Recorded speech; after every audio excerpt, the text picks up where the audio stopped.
중국 정부가 지금 자신들의 사회주의적 정책을 지금 강력하게 드라이브를 하고 있는 것입니다. 예를 들어 음식 배달 산업 쪽에 이제 배달원들에 대해서 사회보험뿐만 아니라 최저임금 이상의 소득도 보장하라고 했고, 그리고 살인적인 배달 시한, 오더를 받은 후에 한정된 시간 내에 필히 배달하도록 한 이 시간 제한도 완화하도록 했습니다. 저는 이런 조치가 손가락질을 당할 이유는 없다고 생각합니다. 우리 한국의 택배 기사들 보십시오. 얼마나 고생하고 있습니까? 이미 거대한 부를 축적한 배달 플랫폼 기업주, 그리고 1,500만의 목숨을 걸고 달리는 택배기사. 여기서 중국 공산당이 당연히 프롤레타리아의 1,500만을 선택한 것을 우리가 비난하기는 좀 어렵다고 생각합니다. 물론 이런 택배기사의 예는 상당히 긍정적인 예이고요. 중국 당국의 정책과 조치들이 모두 이렇게 가난하고 어려운 기층 민중들을 위해서만 추진된 것은 아니죠. 미국을 상대하기 위해서 만든 조치도 당연히 있습니다.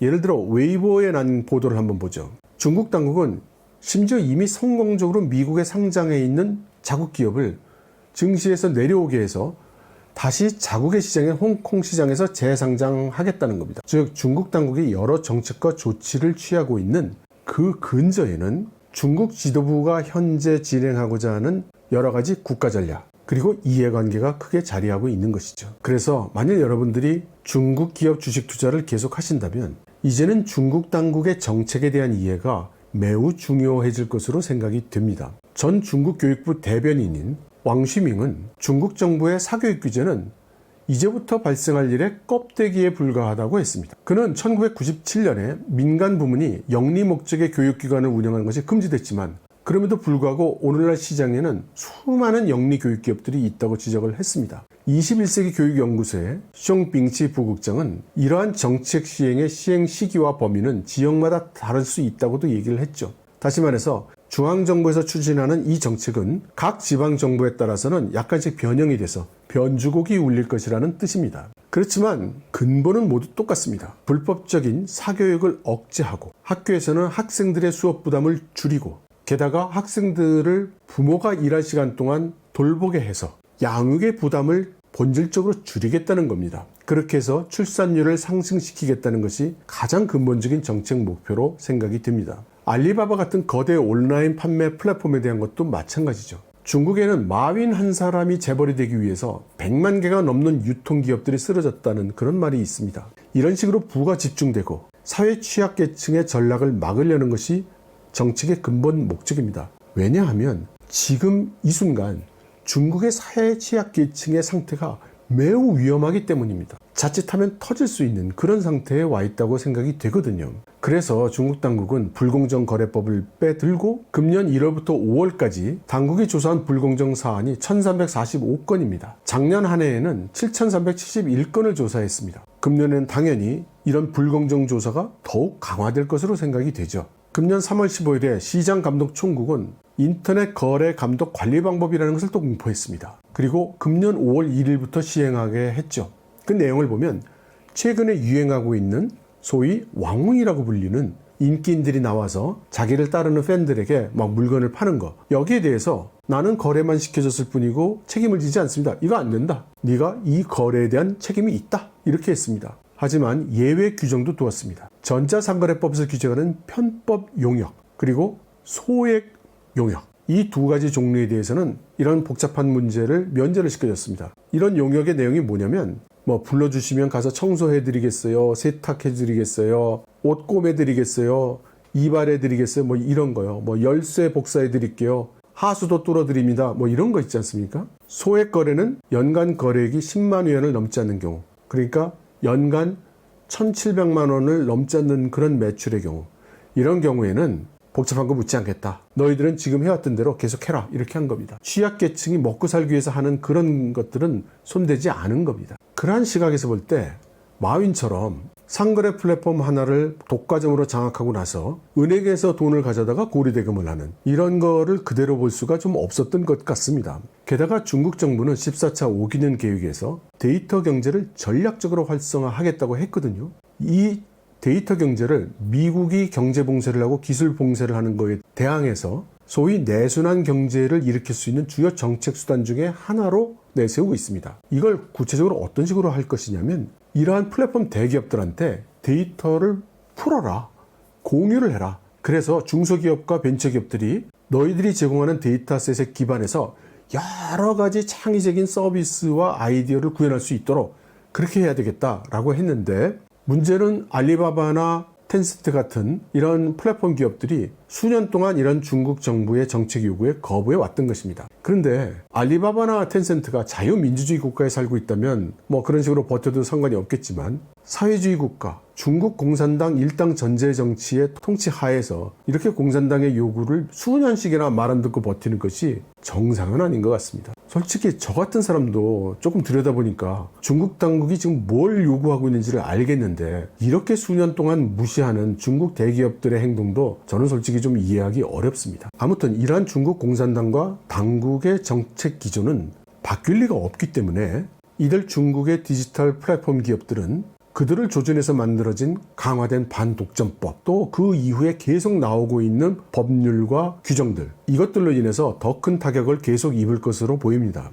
14차 5개년 계획에 명문으로 적시되어 있는데, 이런 기업들은 공유와 온라인 경제의 건전한 발전을 촉진하기 위해서 검색 데이터, 전자상거래 데이터, 소셜 미디어 데이터, 전 분야의 데이터를 개방하도록 이렇게 되어 있습니다. 그리고 여기 한술 더 떠서 중국 정부는 공공부문과 정부 데이터도 오픈해서 공유하겠다고 그런 플랫폼도 지금 구축을 하고 있습니다. 보아하니 중국 당국은 알리바바나 텐센트 같은 기업들이 자기 데이터를 공개해서 내놓는 것은 당연하고 시간 문제라고 보고 있는 것 같습니다. 우리나라의 경우에도 네이버나 카카오 같은 회사가 온라인과 모바일 플랫폼을 딱 쥐어잡고는 이런 플랫폼 위에서 구현되어야 하는 여러 가지 서비스들을 자기들이 다 해버리면 당연히 대한민국의 인터넷 세상에 중소기업이나 새로 창업하는 벤처기업이 설 땅이 없어지죠. 네이버나 카카오가 자신들이 직접 먼저 생각해 준다면 그건 기쁜 일이겠죠. 월스트리트 저널은 중국 당국이 마윈에게 그룹이 보유하고 있는 소비자의 신용 관련 정보를 정부와 공유하자 이렇게 권고하고 있다고 보도를 했는데, 이것도 어제 오늘의 일이 아닙니다. 수년 전부터 수차례 요구를 했던 일이죠. 만일 마윈이나 마와턴 같은 그런 플랫폼 기업의 오너들이 중국 공산당의 정책에 눈치를 채고 협조적으로 나왔다면 사실은 이런 정보보안법 같은 법도 만들어지지 않았을 겁니다. 이제 이런 대형 플랫폼 기업들이 말을 안 들었기 때문에 중국 당국은 필요한 법률 수단을 제정하고 정비를 하는 모든 과정을 2, 3년에 걸쳐서 수행을 해서 이제 드디어 주목이 완성이 된 거죠. 그리고 이제 휘두르기 시작한 겁니다. 여러분 잘 한번 생각해 보십시오. 마윈 같은 사람을 보고 있으면 중국의 지금 민간 기업가들은 전부 곡소리 나는 것처럼 보이지만 중국 공산당의 협조인 기업들은 소리 소문 없이 잘 지내고 있습니다. 예를 들어 전기자동차 회사 중에 니오라는 회사가 있죠. 이 회사는 사실 자동차 한 번 만들어 본 적도 없고 공장도 없습니다. 그렇지만 당국에게 잘 보여가지고 여러 가지 지원받고 있죠. 자금이 다 떨어지니까 정부하고 협력해서 신에너지 자동차 산업이라는 부동산 프로젝트를 하기로 했죠. 정부와 그 관계 기관들이 지분 투자 수익금을 재투자해서 추가 협력을 지원할 계획이라고도 했죠. 그러니까 이런 니오 같은 회사는 정부가 돈도 대주고 제조 공장도 대주고 물건도 사주고 이런 식으로 지금 지원을 해주고 있는 겁니다. 그 결과 니오의 미국에 상장한 주식은 올해 1112%를 상승했습니다. 이제 아직 매맞을 기업은 안 나왔지만 금년 초 2월 9일에 중국의 7개 부서가 연합해서 인터넷 실시간 방송에 대한 규범 관리를 강화한다고 발표한 것도 시사하는 바가 있습니다. 당국은 네트워크 실시간 방송 규범 관리 강화에 대한 지도 의견이라는 것을 반포해서 현행 인터넷 방송에 대한 규제를 강화했습니다. 현재의 인터넷 방송은 역사적 허무주의, 그리고 음란물 등 청소년의 신체적 정신적 건강을 위태롭게 한다고 했는데, 이것은 앞으로 SNS 등을 통해서 민중들이 여러 가지 고발성 동영상을 올리거나 폭로를 하는 경우에 적용될 가능성이 높고, 또 여기에 연루되는 사업자가 있으면 그 사업자도 정을 맞기가 쉬울 것 같습니다. 이러한 저의 시각과 견해를 같이 하는 것이 상하이에 있는 한 법률사무소의 요 윈팅 변호사는 이러한 새 규정은 인터넷 사기, 온라인 금융정보재범 같이 현재 이슈가 되고 있는 문제에 대응하고 있지만 본질적으로는 이데올로기 감독 규정이라고 적시를 했습니다. 새로운 초안에서는 유해한 온라인 정보라는 것의 정의를 확대했다는 것입니다. 그래서 국가 안보를 위태롭게 하거나 국가 기밀을 유출하거나 국가 권력을 파괴하는 정보 외에 금융시장 질서를 방해하는 온라인 정보도 금지한다고 했습니다. 그리고 재해, 전염병, 비상사태, 식품, 의약품 안전에 대한 허위 정보도 금지된다고 했고요. 그러니까 귀에 걸면 귀걸이, 코에 걸면 코걸이가 될 수 있는 이런 규정을 만든 겁니다. 왜 만들었겠습니까? 쓰려고 만들었죠. 맺은 말씀을 드리겠습니다. 지금까지 제가 아주 산만하게 이것저것 중언부언을 했습니다. 이렇게 말씀드린 이유는 현재 벌어지고 있는 다양한 영역에 걸쳐서 얼핏 보면 특정 기업이나 특정 인물들을 손봐주기 위해서 중국 공산당이 이런 조치를 했구나 라는 식으로 해석되고 있는 많은 사건들이 제가 볼 때는 사실은 장기간에 걸쳐서 특정한 방향성을 가지고 추진되어 왔던 것이고 또 지금도 추진되고 있는 중이라는 말씀을 드리고 싶어서입니다. 그리고 저는 주식을 하는 사람이 아닙니다.